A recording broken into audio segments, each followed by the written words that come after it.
Okay, so we are continuing now at line 4 476, and Sadao has just come back from the general, and he he has gone through 3 nights of of waiting for the assassins to come, and they haven't come.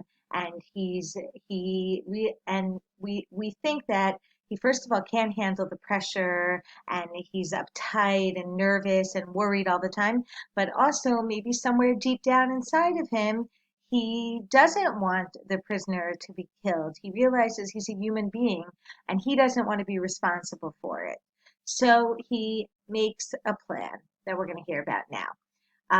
So the prisoner says to him, I realize that you're saving my life again. Because Sadao just told him that he's going to leave a boat for him, and that the man should go, and he explained the whole plan. And now he says, I realize that you're saving my life again. And and again, because the first time Sadao saved his life was when he took him off the beach, when he operated on him, when he took care of him, and now when he's helping him escape. And Sadao says, line 477, not at all, Sadao said. It is only inconvenient to have you here any longer. Again, he's trying to convince himself and the prisoner that the reason he's doing this is because it's inconvenient, because Hannah is so upset about it. But somewhere deep down, he also realizes this man is a human being and he can't do it. He had hesitated a good deal about giving the man a flashlight, but he had decided to give it to him after all. It was a small one, his own, which he used at night when he was called. If your food runs out before you catch a boat, he said, signal me 2 flashes at the same instant the sun drops over the horizon. Do not signal in darkness, for it will be seen.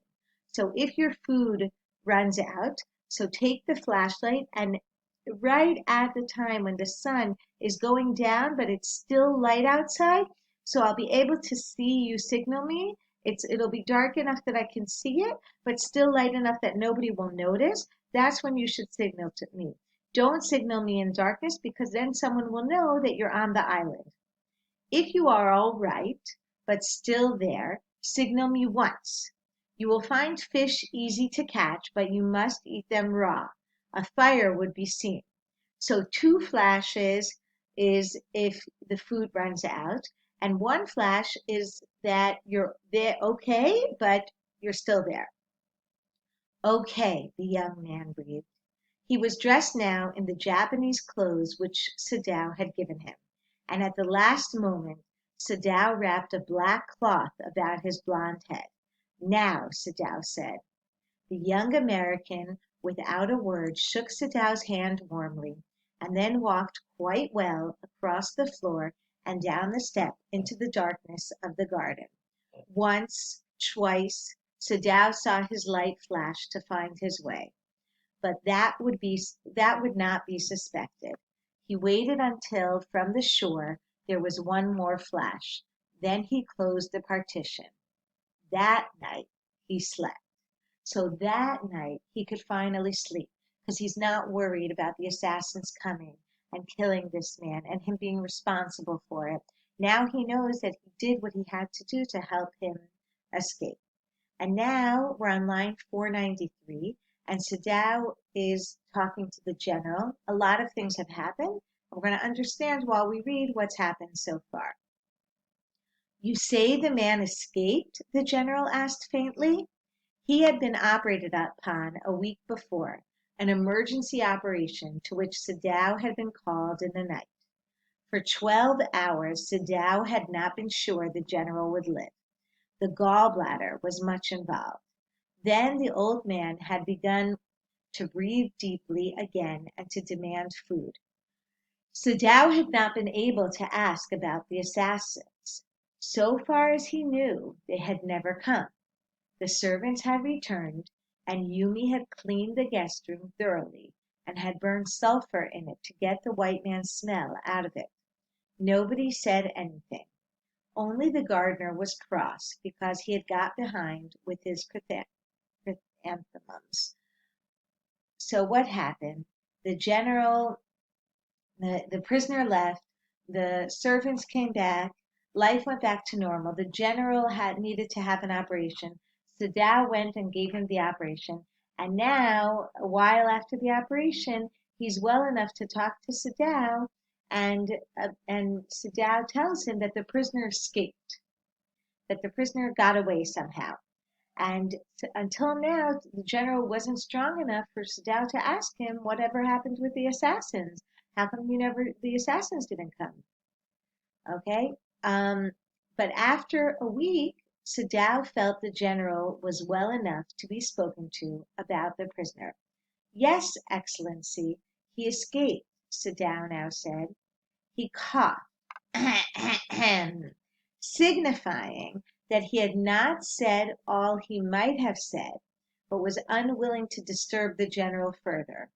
But the old man opened his eyes suddenly. Okay, so Sadao says, yes, he escaped. And then he gives this like cough, saying, and you are at fault because you never sent the assassins, right? So really, I told you about him, and you said you were going to send assassins, and you never did. The prisoner, that prisoner, he said with some energy. Did I not promise you I would kill him? You did, Excellency, Sadao said. Well, well, the old man said in a tone of amazement. So I did.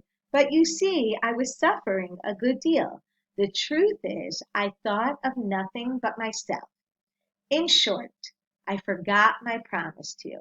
So just like we know from the other meeting that we had with the general, he's very, very selfish.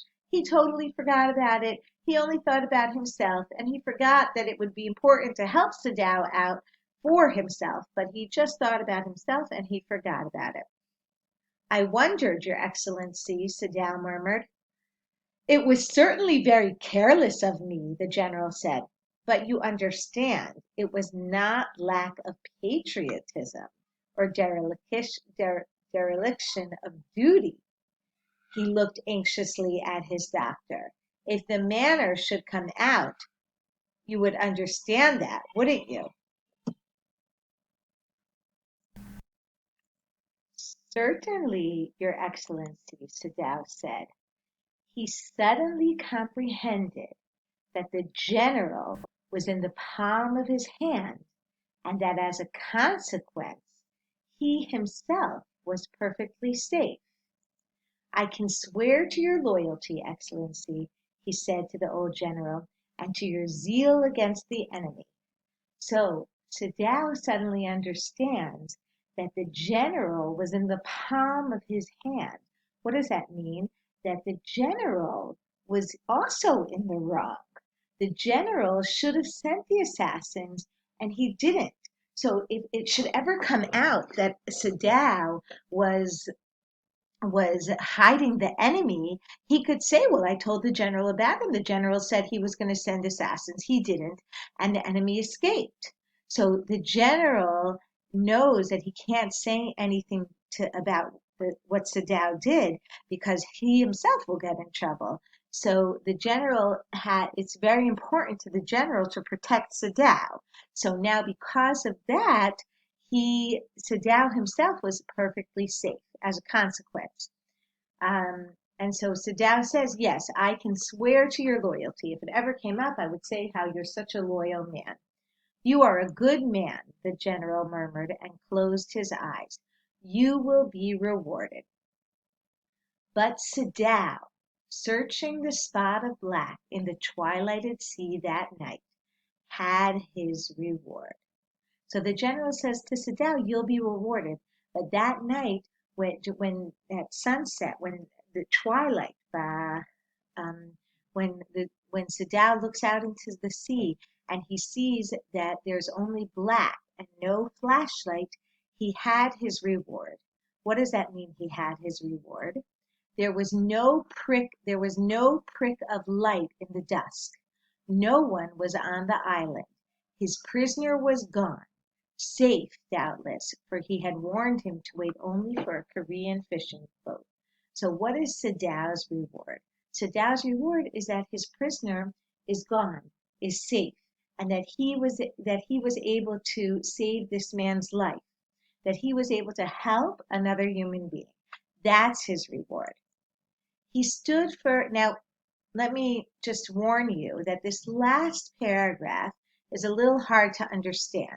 And it's very important to me that you don't think that, oh, after the prisoner went, Sadow went back to being, Sadow regrets his decision. He thinks it's the wrong decision. I think that the idea of this last paragraph is to show us how when we're not faced with another human being, when our enemy is far away from us, when we don't see our enemy as a human being, when we don't see the other side as human beings, but only as this enemy, unknown, faceless enemy, so then we hate them.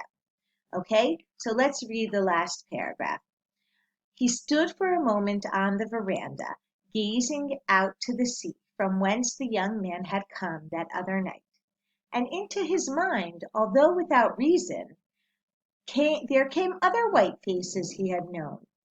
The professor at whose house he had met Hannah, a dull man, and his wife had been a silly, talkative woman, in spite of her wish to be kind. He remembered his old teacher of anatomy, who had been so insistent on the mercy with the knife, and then he remembered the face of his fat and slatternly landlady. He had had great difficulty in finding a place to live in America because he was a Japanese. The Americans were full of prejudice, and it had been bitter to live in it, knowing himself their superior. How he had despised the ignorant and dirty old woman who had at last consented to house him in her miserable home. He had once tried to be grateful to her because she had in his last year nursed him through influenza, but it was difficult, for she was no less repulsive to him in her kindness. But then white people were repulsive, of course. It was a relief to be openly at war with them at last. Now he remembered the youthful, haggard face of his prisoner, white and repulsive. Strange, he thought. I wonder why I could not kill him. Okay, so this last paragraph deals with how now that he can go back to loyal Japanese, he can go back to being a loyal Japanese and hating the Americans. But when he comes to a time of a test, he was able to see the American like a human being and not just like an enemy. And here he remembers all these people that we heard about already. The professor whose house he met Hannah. We heard nice things about the professor, that he wanted to invite them over, and but here he says negative things about him, that he's dull, and about his wife, and his teacher of anatomy that we already read about, how he taught him so well every single part of the body as if he had created it.